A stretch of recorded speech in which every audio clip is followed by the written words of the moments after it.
Հակակոռուպցիոն կոմիտեն ունի օպերատիվ ստորաբաժանումներ եւ այդ օպերատիվ ստորաբաժանումներում աշխատում են օպերատիվ աշխատակիցներ, ովքեր հանրապետության տարբեր շրջաններից ստանում են օպերատիվ տվյալներ ենթադրյալ կոռուպցիոն բնույթի ընտրական հանցագործությունների վերաբերյալ։ Այդ տվյալները զեկուցում են վերադասության կարգով եւ ըստ վերադասության արդեն որոշվում է թե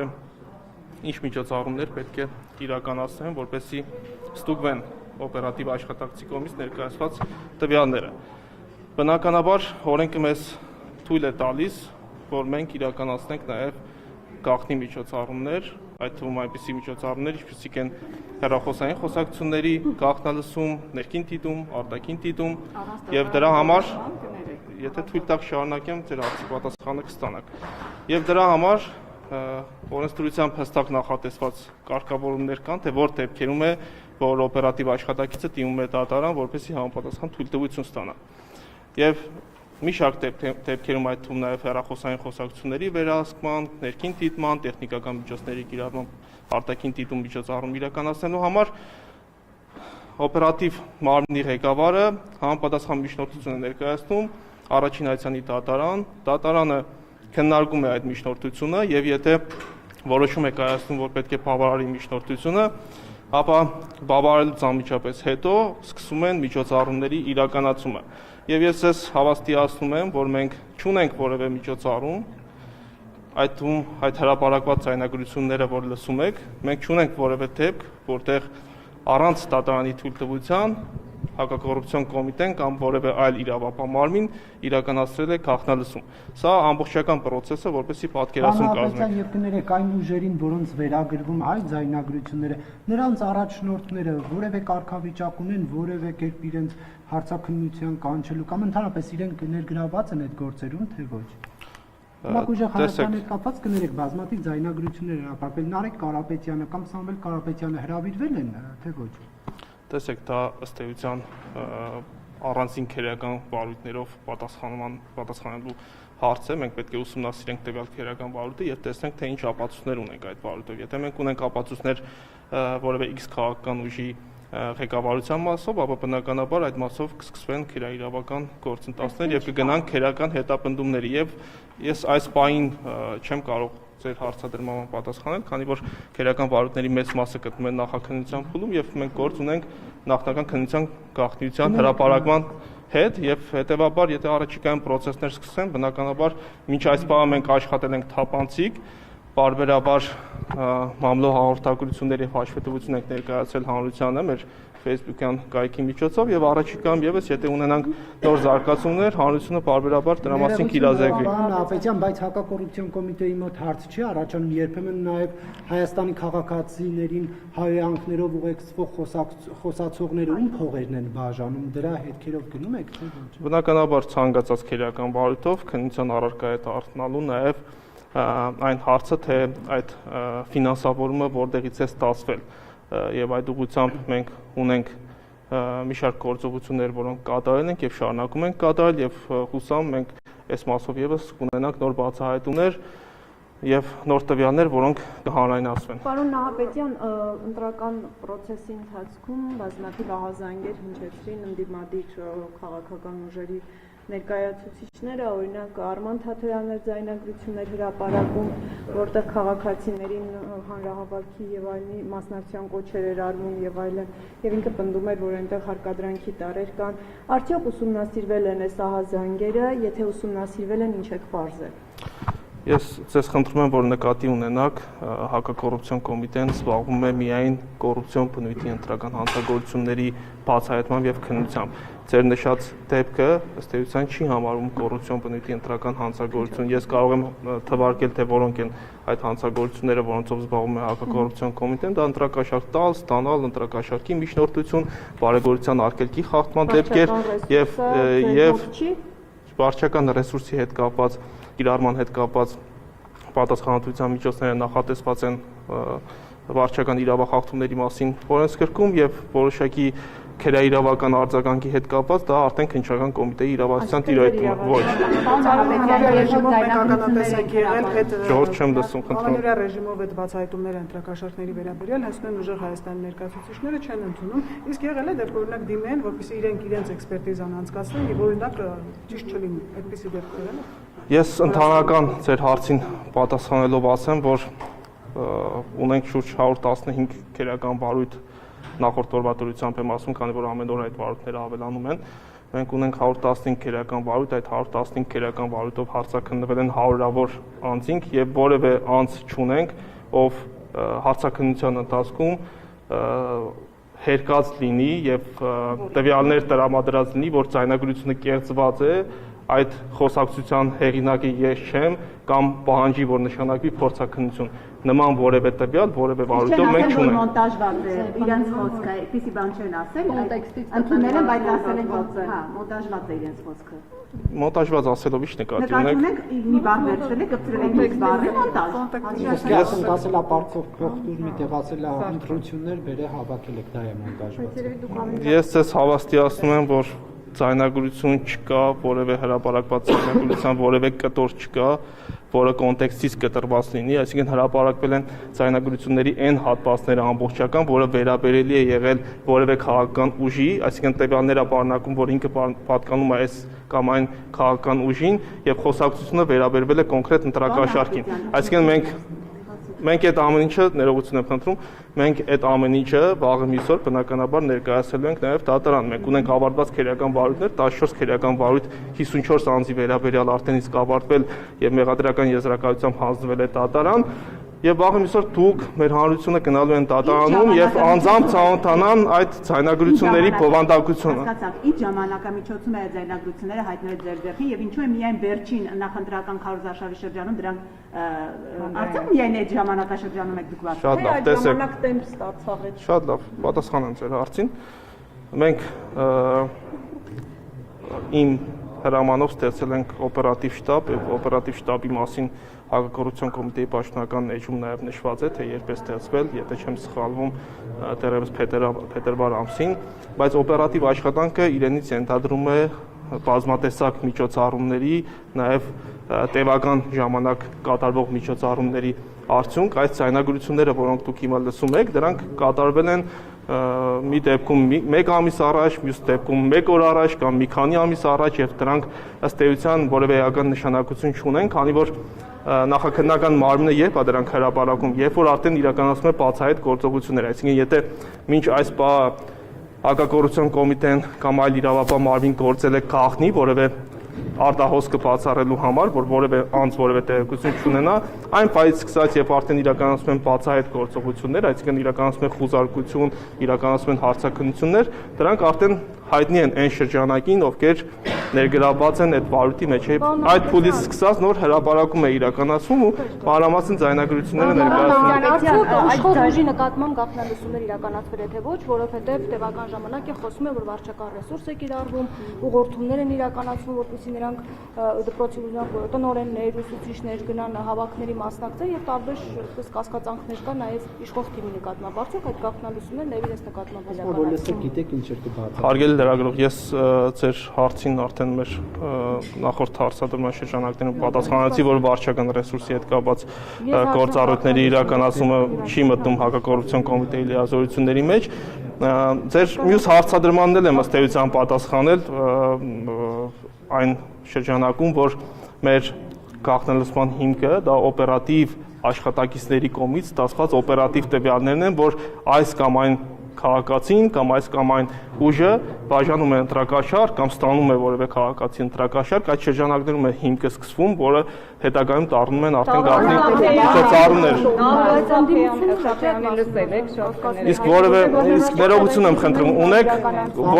որևէ տեղեկություն ունեք, մենք հիմնականում գիտեք, որ ուժերի հետ կապված ենք ընտրակաշառքի սխեմաներ բացահայտել, իսկ ձեր մոտ հարց չի առաջանում, բա ինչի այս դեպքում մյուս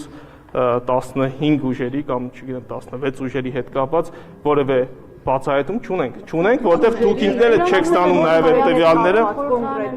Կասեք, որ ուժերն էին ի վերջո այդ ընտրակաշարքի բացահայտումները։ Ուժեղ Հայաստան։ Երեք ուժերի մասին է խոսքը՝ Ուժեղ Հայաստան, Բարգավաճ Հայաստան եւ Հայաստան Դաշինք կուսակցություններից։ Եվ այդ ձայնագրությունները, որոնք հրապարակվում էին, հաճախ այդ ձայնագրությունների մեջ կային խոսակցություններ, որոնք ամեն դեպքում հասկանալի չի, թե դա գործի համատեքստում ինչ նշանակություն ունի, օրինակ ինչ որ մեկի շալվարի շուրջ քննարկումը, ինչ որ այս կենցաղային զրույցները հրապարակելու նպատակահարմարությունը ինչու՞մն է կապված ինչ որ դիտակավորումներ։ Դա ինչով է դա։ Ես ճիշտ ասած չկա որևէ ձայնագրություն ու տեսագրություն, որտեղ որևէ հատված լինի, որը վարույթի հետ առնչություն չունենա։ Դրանք հրապարակվել են, որովհետեւ հանրության մոտ որևէ կասկած չառաջանա, որ խոսքը այս կամ այն քաղաքական ուժի մասով է եւ խոսքը ընտրակաշարքի միջոցով ստացված գումարի տնօրինման կամ հավաքներին գումարով ներգրավման մասին է, այսինքն որևէ ձայնագրության հատված, որ դուք լսում եք, խնդրում եմ ամբողջությամբ մեջ լսել եւ կհասկանաք, որ այստեղ այդ ձեր նշած կտորները իրականում էական ազդեցություն ունեն, որովհետեւ մենք հանցակազմը գնահատենք։ Ընդհանրապես ինչքան կաշառք է բաժանվել ձեր կարծիքով ընդհանուր ուժերին, որ ձեր կոմիտեում կա գործ, ընդհանուր դու կարող եք որոշակի թիվ ասել, որքան կաշառք է բաժանվել այս ընթացքում։ Այս բան հատուկ վիճակագրություն այդ մասով չենք վարել, հավանաբար երբ որ առաջիկայում մենք մեր բացահայտումները ավարտենք, այդ ժամանակ կամփոփենք եւ կունենանք որոշակի թվային տվյալներ, որոնք մանրամասն կներկայացվի հանրությանը։ Պարոն Հապետյան, կներեք, դուք մի տեսանյութ էր հրապարակել ձեր ծառայությունը, որտեղ նշում էիք, որ այլ պետությունից եկած անձը, ընտրակաշառքով եկած անձը ձերբակալվել է, թե կալանավորվել է, բայց պետության անունը չէիք ասում, որ երկրից էր եկել։ Եթե չեմ սխալվում, պետության անունը շեշտվել է հաղորդագրության մեջ, բայց կարող եմ ասել Ռուսաստանի Դաշնությունը եկել։ Եվ ով է ուղղորդել իրեն, ձեզ համար դա պարզ է։ Քննություն ենք անում, այդ քերական վարույթով նախաքննությունը դեռևս չի ավարտվել եւ առաջիկայում երբ որ ավարտի նորից կիրազեկենք ձեզ։ Բանել ճշտեմ, Տիգրան Ավինյանը նախընտրական շրջանում ֆոտոխցիկ նվիրեց մանկատան սաներից մեկին եւ դա դիտարկվեց որպես բարեգործության արգելքի այդ բանի կարգի խախտում եւ զուգահեռներ տարվեց Ուժեղ Հայաստանի ներկայացուցիչ Գոհար Գումաշյանի, ով ավելի վաղ հերոստացույց էր խոստացել նվիրել, ինչպես ստացվեց, որ այն դեպքում նա խոսք էր տվել հերոստացույցը չհասցրեց նվիրել գործը հարուցվեց, բայց քաղաքական իշխող ուժի ներկայացուցիչը ֆոտոխցիկը նվիրեց եւ վարույթ չհարուցվեց։ Գիտեք ինչ, այս ծեր նշած դեպքի մասով ես կարող եմ նաև համեմատական իրականացնել զուգահեռներ տանել նաև Թալինի համայնքի ղեկավարի Տավրոս Սապյանի դեպքի մասով, որովհետեւ նաև հաջորդ հարցադրումը այդ մասով չհնչի։ Տարբերակումը հետեւյալն է, երբ որ մենք գործ ունենք տեղական ինքնակառավարման մարմնի օրենքով նախատեսված գործառույթների իրականացման հետ, այդտեղ ու նաև համապատասխան ընթացակարգերի պահպանմամբ իրականացված գործառույթների իրականացման, այդտեղ խոսք չի կարող լինել բարեգործության մասին առհասարակ եւ առավել եւս բարեգործության արգելքի օրենսդրական խախտման հետ, որտեղ մենք դիտարկում ենք, որ այդ գործառույթները կամ այդ նվիրատվությունը, որը իրականացվել է, դա իրականացվել է ոչ թե որպես կուսակցության անդամ, ոչ թե որպես քաղաքական ուժի անդամ, այլ որպես պաշտոնյա, ով օրենքով սահմանված կարգով համապատասխան լիազորությունների շրջանակում ունի որոշակի գործառույթներ։ Օրենքով բարեգործական հիմնադրամի մասով հստակ արգելքներ կան, եթե քաղաքական ուժը մասնակցում է ընտրություններին, ապա բարեգործությամբ զբաղվելու իրավունք չունի, չի վերաբերում ըստ մեր Հապետյան, հաշվի առնելով, որ վարչապետը օրը մի քանի հայտարարությամբ իրավապահներին հրահանգներ է իջեցնում, թե ինչպես վարվել, գուցե կաշկանդված եք անդրադառնալ իշխանական։ Իսկ դուք այդ հարցադրումը տալուց ինչի չեք ասում, որ օրինակ նախկինում մենք ունեցել ենք դեպքեր, երբ որ նույն բարեգործության արգելքի խախտման հատկանիշներով քերական վարույթ ենք նախաձեռնել քաղաքացիական պայմանագիր կուսակցության անդամի նկատմամբ, կիրառել ենք անազատության հետ կապված խափահամիջոց եւ վարույթ ուղարկել ենք դատարան, կարող եք դատարանում ծանոթանալ։ Շաբաթի դեպքը նշանակում եք, բայց դա շատ ակնհայտ է։ Հիմա ես էլ ոչ մի ձև բան չի։ Հիմա ես էլ բացատրում եմ ձեր հարցադրման այդ մի օրինակով դուք ուզում եք մի օրինակով եւ նաեւ կթողնեք պատասխանեմ հարցադրմանը, եթե ասեք։ Նաեւ հակակոռուպցիոն կոմիտեի մոտեցումն է, որ նաեւ իրավական առումով օրենսդրությունից բխող բանջն է, որ եթե խոսքը վերաբերում է պաշտոնյային, ով իր պաշտոնական գործառույթներն է իրականացնում, այդ մասով մենք չենք կարող ասել, որ կա բարեգործության արգելքի խախտում։ Հակառակ մեկնաբանման պարագայում ցանկացած պաշտոնյայի գործառույթ մենք դիտարկելու ենք բարեգործության արգելքի խախտման տակ, քանի որ ինքը ամենօրյա ռեժիմով իրականացնում է իր լիազորությունները, որոնք ուղղված են համայնքի շահերին եւ Փաշինյանի հայտարարությունները պարբերաբար իրավապահներին ուղղված։ Ինչպես եք վերաբերում այդ հայտարարություններին, դա առհասարակ չի կաշկանդում ձեզ աշխատել անկախ ազատ գործել։ Օրինակ, երբ Ինչ հայտարարության մասին է խոսքը։ Ունես զրկելու են, բոմժ եմ դարձնելու այս երեք ուժերին, արդյոք սա արդեն ուղղորդում չի ձեզ, որպեսզի դու գնաք այդ երեք ուժերին։ Իրավապահների իմաստով որևէ ուղղորդում ես չեմ նկատել։ Այդ բոլոր ընտրակաշառատունները պետք է պատժվեն եւ նույնիսկ ժամկետեր նշում, թե ինչքան պետք է նստեն բանտում։ Ես քաղաքական հայտարարությունների հետ կապված մեկնաբանություն այս պահին չի նախ ինձ չի կարող կաշկանդվել նաև այն մասով, որ ես դատավորը չեմ եւ ես չեմ կարող որոշել, թե որ մեղադրյալը ինչ ժամկետով պետք է պատիժ կրի։ Այդ մասով առնվազն ես կաշկանդված չեմ։ Բայց քրեական գործը հարուցելու եւ գործի հիմնավորումներ գտնելու մասը ձեր տիրույթում է։ Մեր պարտականությունն է հանցագործության դեպք հայտնաբերել, այդ դեպքերով կատարել նախաքննություն եւ ապացույցներ հավաքել կամ մեղավորության կամ անմեղության վերաբերյալ։ Եվ դա մեր գործառույթն է, որը մենք իրականացնում ենք։ Այսպես ասած գործի կամ մահակ նախընտրական շրջանում ընտրությունների ժամանակ իշխանության համար։ Այսինքն դուք ստացվում է դուք մահակ եք դարձել ընդդիմադիրներին ճնշելու, կաշառքներին ինչ-որ բացահայտելու նախընտրական հեմ բուն շրջան, որովհետև ես դրա համար ասեցի, որ շրջանում են բացահայտվել այդ ձայնագրությունը, որովհետև դուք նախընտրական շրջանում եք այդ ամեն ինչը իրականացել։ Ստացվում է դուք որպես կոմիտե կառույց մահակ եք դարձել ընդդիմության համար։ Մենք մահակ ենք հանցագործների համար։ Մենք որևէ ուժի, որևէ իշխանության ոչ քարոզությունն ենք անում, ոչ հակաքարոզություն, մենք պայքարում ենք հանցագործությունների դեմ եւ ձեր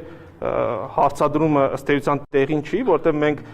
ամեն հանցագործության դեպքով հրապարակել ենք ձայնագրություն եւ եթե լսեք ուշադիր այդ ձայնագրությունները կհասկանաք, որ որևէ քաղաքական ազդեցություն այդ դեպքերի բացահայտման առումով չկա, կա ընդամենը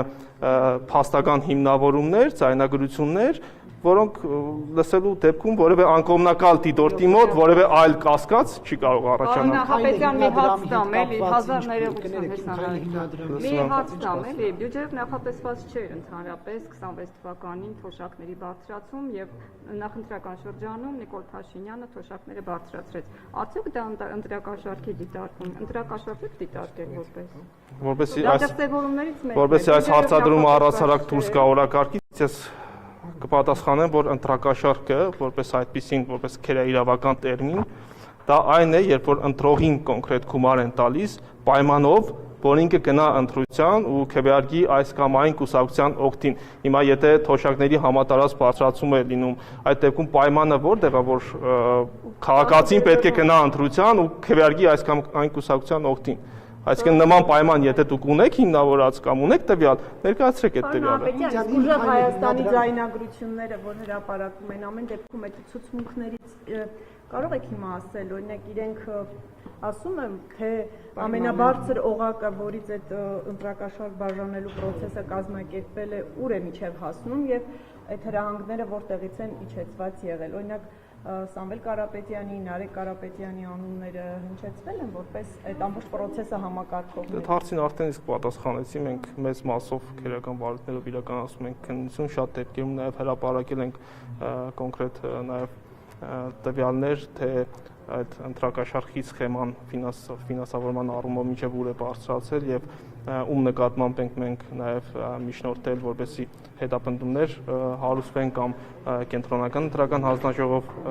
դիմեն մեր գործընկերները, որպեսզի անձեռնմխելիության հարց քննարկվի։ Դրանք պարբերաբար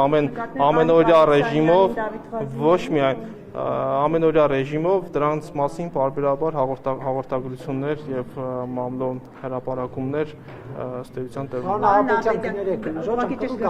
Դավիթ Ղազենյանի հետ կապված Ղազենյանն ասում է, եթե ընտրակաշառքի դեպք իրեն վերագրում եք, ասում են ամենը հավաքարարի խոսակցությունն է մոնտաժված, ներկայացված։ Այսինքն ինչու օրինակ Ղազենյանի հետ կապված որևէ ձայնագրություն չկար։ հավաքարար, ասում ընդամենը շտաբի հավաքարարի խոսակցություն է հրապարակել հակակոռուպցիոն կոմիտեը։ Իսկ ըստ ձեզ քերական հետապնդման կամ ապացույցների համար պարտադիր է, որ այն անձի խոսակցությունները լինեն, ում նկատմամբ հետապնդումը հարուցվում է, բնականաբար ոչ, ու բազմաթիվ վարույթներ ունենք, երբ որ անձանց ենթադրյալ հանցագործությունը հիմնավորել ենք այլ ապացույցներով եւ ոչ թե տվյալ անձի ձայնագրությամբ կամ խոսակցությամբ։ Նույն իրավիճակը այստեղ ունենք ու մենք գտնելով, որ ունենք ապացույցների բավարար համակցություն, համապատասխան միջնորդությամբ դիմել ենք դատախազությանը, որպեսզի դատախազությունը իր հերթին դիմի կենտրոնական ընտրական հանձնաժողով եւ ես որքան տեղյակ եմ այդ դիմումը ներկայացվել է կենտրոնական ընտրական հանձնաժողով։ Եվ Իմ քայլի հիմնադրամի հետ կապված ուսումնասիրություններն ինչ եղավ, վարույթը հարուցելու հիմքեր գտաք թե ոչ։ Ոչ, ուսումնասիրությունների արդյունքում քերական օրենքով նախատեսված որևէ հանցագործության հանցակազմի հատկանիշներ չեն հայտնվել։ Որովհետև վարչապետի հետ փոխկապակցված դրա համար։ Դա հիմք է հանդիսացած ես համար։ Չեմ լսում ձեզ։ Ասում եմ, որովհետև հիմքեր չգտաք, որովհետև վարչապետի դա ձեր գնահատականն է, ես իրավական առումով ասում եմ, որ իրավական առումով հիմքեր չունենք, որպեսզի մենք որևէ դեպքի առումով նախաձեռնենք քրեական բարոյական հայտնի դառնալուց հետո եւ վերջին հարցը խնդրում եմ, եթե ունեք Իմ քայլի հետ դուք եք այդ կարծիքը կիսում։ Եթե անգամ ասոցացում է, ես եթե անգամ ասում եմ, եթե անգամ ասոցացումը, դա իրենից ենթադրում է վարչական իրավախախտումների վերաբերյալ օրենսգրքով նախատեսված զանցանք եւ չի գտնվում հակակոռուպցիոն կոմիտեի իրավասության տիրույթում եւ բնականաբար այդ ասոցացման հանգամանքը հաշվի առնելով, եթե չեմ սխալվում, իրազեկ քաղաքացիների միավորում հասարակական կազմակերպությունը դիմել է դատարան, այսինքն հակակոռուպցիոն կոմիտեի իրավասությանը վերաբերելի հարց այստեղ չունենք Իմ քայլի հիմնադրամի հետ կապված, որտեղ մեր քերական օրենսգիրքը հստակ տարանջատում է, թե որ սուբյեկտներին է վերաբերվում բարեգործության արգելքի խախտման հանցակազմի առկայությունը եւ հիմնադրամի այս քննարկող դեպքում Իմ քայլի հիմնադրամի մասով այդ հանցակազմի առնվազն սուբյեկտի մասով հատկանիշները չունենք։ Շնորհակալություն եւ վերջին հարցը խնդրում եմ։ Դուք որքան էլ ասում եք աշխատված չեք, ամեն դեպքում ամբիոնից Փաշինյանը հրահանգել է, որ պետք է ունեզրկվեն 3 Դե այդ հարցին արդեն իսկ պատասխանեցի, խնդրում եմ։ Ընտրակաշառքի մասով եք պատասխանել, ես այլ հարց եմ տալիս, ասում որ հրահանգ է հնչեցվել, որ նրանք պետք է ունեզրկվեն, ոմբ դառնան եւ այլն նման ձևակերպումներ։ Մենք կարող ենք ենթադրել, որ առաջիկայում գործողություններ են սպասում։ Մենք կարող ենք ենթադրել, որ առաջիկայում մենք գործողություններ կիրականացնենք ընտրական բնույթի հանցագործություններով, կունենանք նոր բացահայտումներ առանց որևէ հրահանգի, զուտ իրավական պրոցեսներով եւ հակակոռուպցիոն կոմիտեի կամ այլ իրավապահ մարմինների բացահայտումներով եւ դրան ականատես կլինենք։ Որևէ քաղաքական հրահանգ ուղղորդում չի կարող ազդել մեր գործողությունների ու մեր միջոցառումների վրա։ Շնորհակալություն։ Որ եկաք, պարոն Նահապետյան։